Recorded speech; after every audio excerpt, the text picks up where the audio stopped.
Hello दोस्तों, कहानियों का दौर चैनल में आपका स्वागत है। आज की कहानी है तेनालीरामा की खोज। तो चलिए कहानी शुरू करते हैं। एक बार तेनालीराम महाराज से किसी बात पर रूठा हुआ था कि महाराज कृष्णदेव राय ने उसे फिर से किसी बात पर डांट दिया, जिसकी वजह से तेनालीराम बिना बताए वहां से कहीं चले गए और दरबार में आना बंद कर दिया। महाराज को लगा 1-2 दिन बाद खुद ही आ जाएगा, लेकिन ऐसा नहीं हुआ। सप्ताह बीत गया, तेनालीराम दरबार में नहीं आए। जब महाराज को तेनालीराम की कमी खलने लगी तो उन्होंने एक सेवक को तेनालीराम के घर भेज दिया। वहां जाकर पता चला कि तेनालीराम बहुत दिनों से घर भी नहीं आया है। अब महाराज परेशान हो गए कि आखिर तेनालीराम गया तो गया कहाँ। उन्होंने पूरे विजयनगर में गुप्तचर फैला दिए। सारा विजयनगर छान मारा गया, लेकिन तेनालीराम का कहीं पता नहीं चला। तब महाराज को विचार आया कि क्यों न आसपास के गांवों में खबर फैला दी जाए कि महाराज अपने राजकीय कुएं का विवाह कर रहे हैं। इसलिए गांवों के मुखियाओं को आदेश दिया जाता है कि वो अपने अपने गांव के कुओं को लेकर विजयनगर पहुंच जाए। जो मुखिया आदेश का उल्लंघन करेगा उसे मृत्युदंड दिया जाएगा। महाराज जानते थे कि तेनालीराम जिस भी जगह होगा वह उस गांव के मुखिया की मदद अवश्य करेगा और इसी तरह हम उसे खोज निकालेंगे। उधर महाराज की घोषणा सुनते ही तेनालीराम भी समझ गया कि ये सब उसका पता लगाने के लिए किया गया है।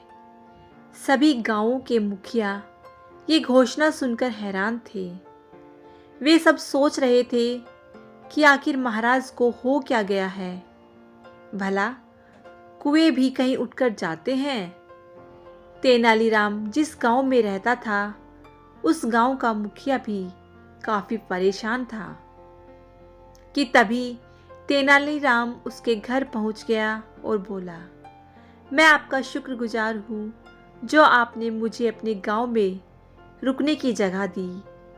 मैं आपका ये उपकार जरूर चुकाऊंगा। मुखिया बोला, पर कैसे? अब आप आसपास के गांव के सभी मुखियाओं को एकत्रित कर लीजिए और मैं जैसा कहूँ आप वैसा ही करना। इस तरह मैं आपको महाराज की घोषणा का हल बताऊंगा। तेनालीराम के कहे अनुसार उसने सभी गांवों के मुखियाओं को एकत्रित कर लिया और विजयनगर के बाहर जाकर डेरा डाला। तब तेनालीराम ने एक मुखिया को अपने पास बुलाया और बोला, अब तुम महाराज के पास जाकर बोलना कि महाराज आपके राजकीय कुएं के विवाह में सम्मिलित होने के लिए हमारे कुएं राजधानी के बाहर ठहरे हुए हैं।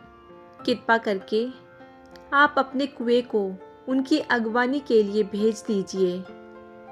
मुखिया ने महाराज के पास जाकर वही कहा जो तेनालीराम ने बोला था। तब महाराज ने पूछा, तुम्हें ये सुझाव किसने दिया है?